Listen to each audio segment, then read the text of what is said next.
Nous travaillons tous pour performer, en général du moins. Et nous travaillons pour subvenir à nos différentes charges. Aujourd'hui, face à la hausse des prix, face à l'accroissement des charges, que ça soit en termes de taxes, en termes de dépenses liées à des responsabilités, nous avons de plus en plus de charges face à un revenu qui est constant et qui ne change quasiment pas.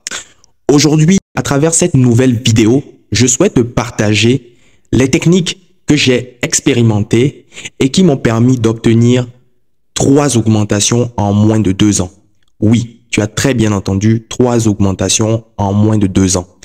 Et ceci est tout à fait possible si, bien évidemment, tu appliques ce que j'aurai à te partager lors de mon développement et que tu l'expérimentes, que tu sois régulier, parce qu'il n'y a rien de concret, rien de palpable qui peut s'obtenir dans la précipitation, dans une certaine rapidité.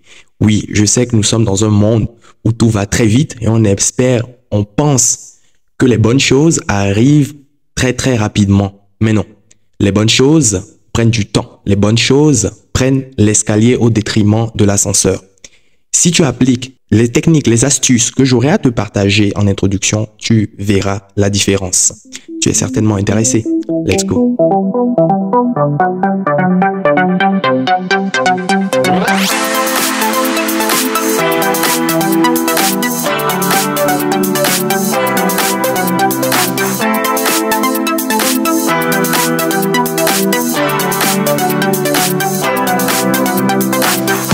Salut à toi, si tu ne me connais pas, moi c'est Christian Aza de la chaîne EVF. À travers ce canal, nous diffusons de nombreuses thématiques intéressantes liées à la vie estudiantine en France, mais nous abordons également des thématiques liées à la vie d'un salarié et nous abordons également des thématiques liées au développement personnel, liées parfois à l'actualité.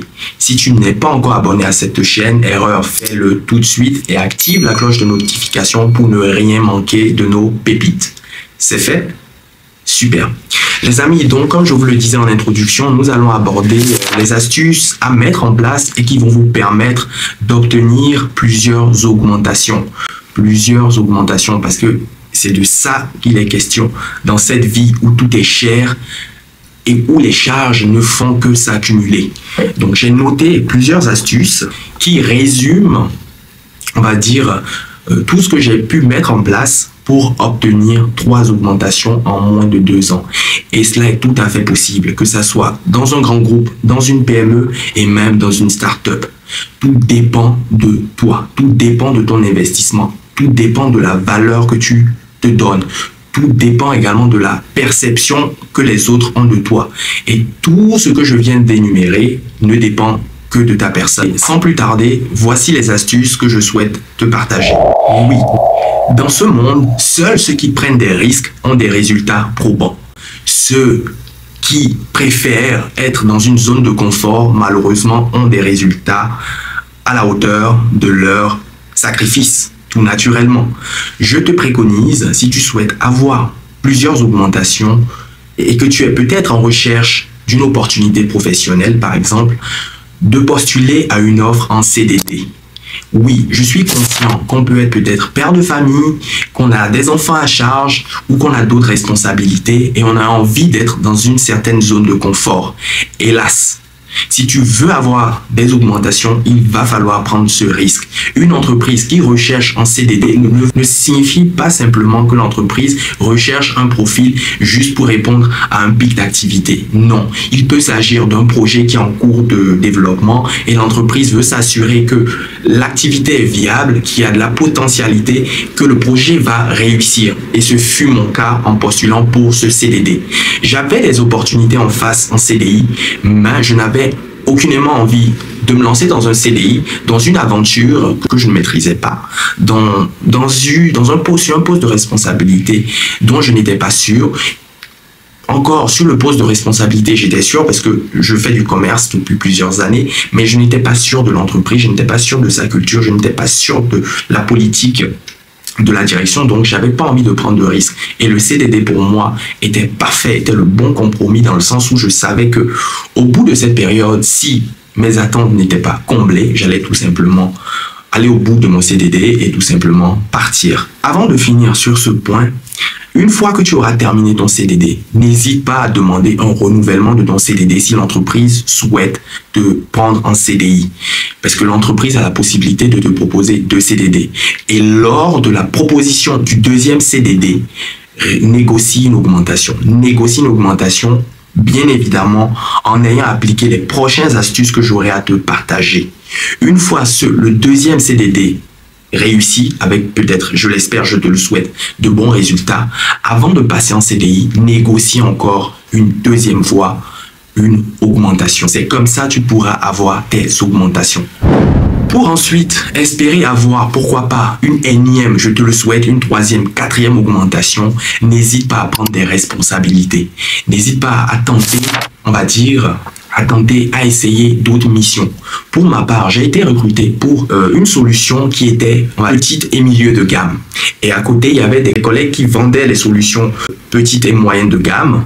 Et à côté de ça, ils vendaient aussi une autre solution qui était, on va dire, premium. J'ai négocié, j'ai discuté avec mon directeur pour m'essayer à cette solution haut de gamme.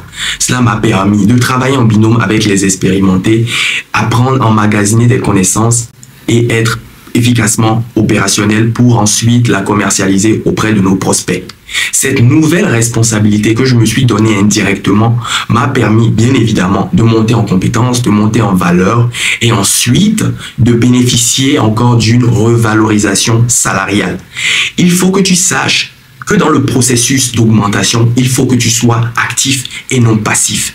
Si tu ne bouges pas les lignes, si tu n'es pas force de proposition, si tu ne prends pas des initiatives, il ne va rien se passer et tu seras que dans le regret, tu seras que dans la tristesse. L'autre astuce qui va te permettre, bien évidemment, qui va faciliter le processus de revalorisation salariale est qu'il va falloir développer ta relation humaine avec la direction. Ce sont des humains qui gouvernent, ce sont des humains qui dirigent. C'est avec des humains que tu travailles. Donc, il va falloir développer ton relationnel, développer un bon relationnel, s'entendre avec tes collègues, s'entendre avec ton directeur, s'entendre avec ta direction. Montrer que tu es quelqu'un sur qui on peut compter, quelqu'un de sympathique, quelqu'un qui épouse les valeurs de l'entreprise, quelqu'un sur qui on peut réellement compter. Et cela se travaille, cela nécessite du temps. Et aussi, il va falloir gagner leur confiance. Et pour gagner leur confiance, il va falloir être bien évidemment irréprochable dans ton travail. Il va falloir être sérieux en termes de ponctualité. Il va falloir aussi être quelqu'un sur qui on peut s'épauler, quelqu'un sur qui on peut déléguer certaines tâches. Et crois-moi, si tu arrives à gagner la confiance, si tu arrives à développer ce relationnel avec tes collègues qui auront une bonne image de toi parce que tu es quelqu'un de ponctuel, quelqu'un de sympathique et ta direction qui peut compter sur toi, qui a confiance en toi, crois-moi que les revalorisations salariales vont se faire très très rapidement. L'autre astuce pour bénéficier de plusieurs revalorisations salariales est qu'il va falloir, cher ami, aimer ce que tu fais. Il ne faudrait pas que tu occupes cette responsabilité parce que tu souhaites justement payer tes différentes charges. Il ne faudrait pas que tu occupes un poste donné parce que ton chômage peut-être arrive à terme. Il ne faudrait pas que tu occupes un poste par défaut. Non. Quand tu aimes ce que tu fais, tu n'as pas l'impression de travailler. Quand tu adores tes missions, tu le fais sans regarder l'heure, sans compter ton temps. Tu travailles le week-end, tu travailles en soirée, tu travailles durant ta pause parce que tu aimes ce que tu fais et tu te sens bien. Ton mental, on va dire, ton mental est à bloc. Tu es à fond, tu es concentré, tu es épanoui.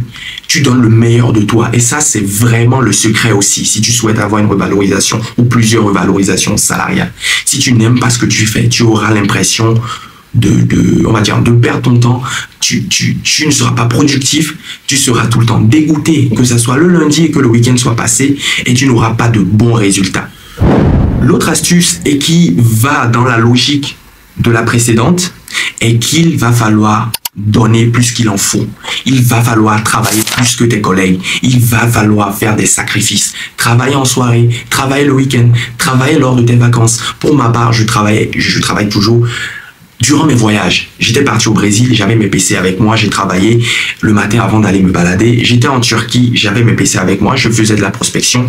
Les week-ends, pareil, je travaille parce que j'aime ce que je fais et j'ai envie d'être le meilleur. Et pour se distinguer de la masse, il faut nécessairement faire plus qu'il en faut. Il faut faire ce que les autres n'aiment pas. Et crois-moi, c'est sans façon. Les résultats seront au rendez-vous. L'autre astuce, et qui va te permettre, bien évidemment, d'avoir plusieurs revalorisations salariales et qui est, pour moi, une conséquence logique des 2 dernières astuces que je t'ai partagées, est qu'il va falloir qu'il y ait des résultats.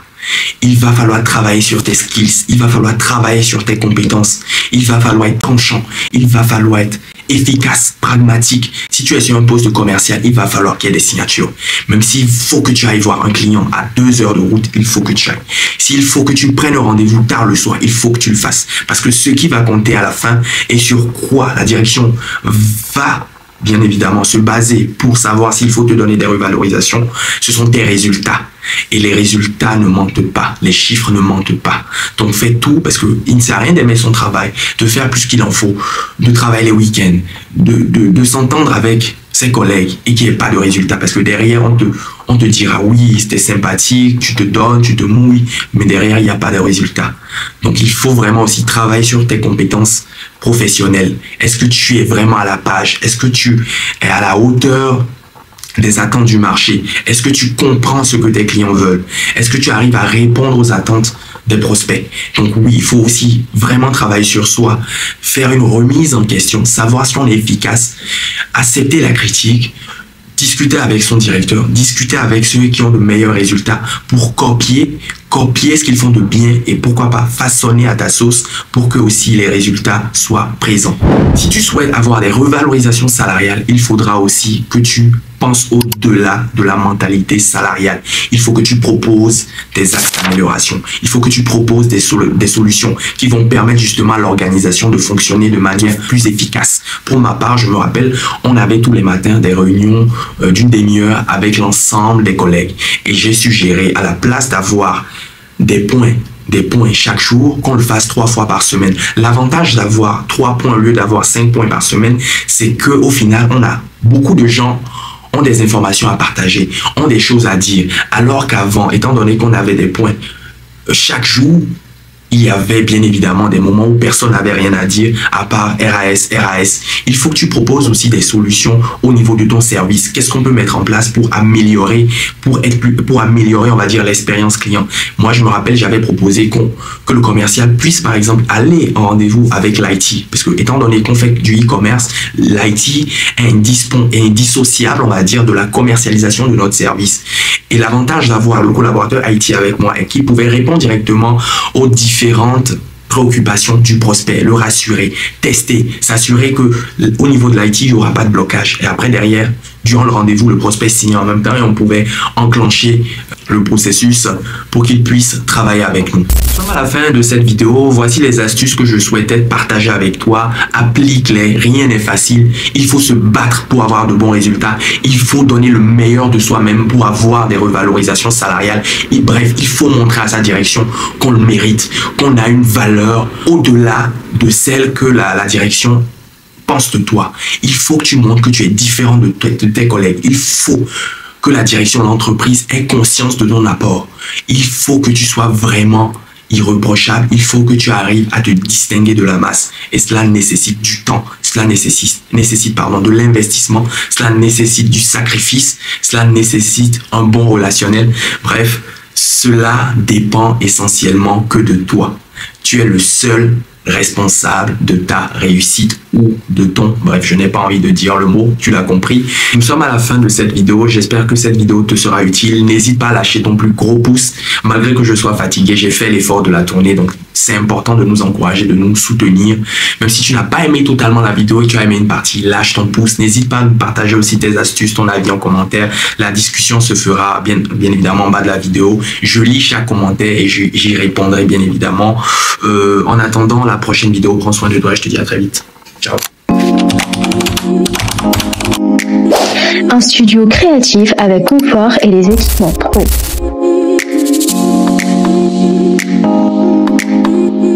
Une sonorisation et acoustique optimisée.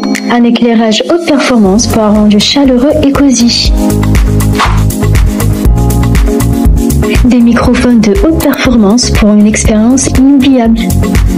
Et enfin, des caméras Sony 4K à fort pixel. Alors viens sublimer tes interviews et faire la différence.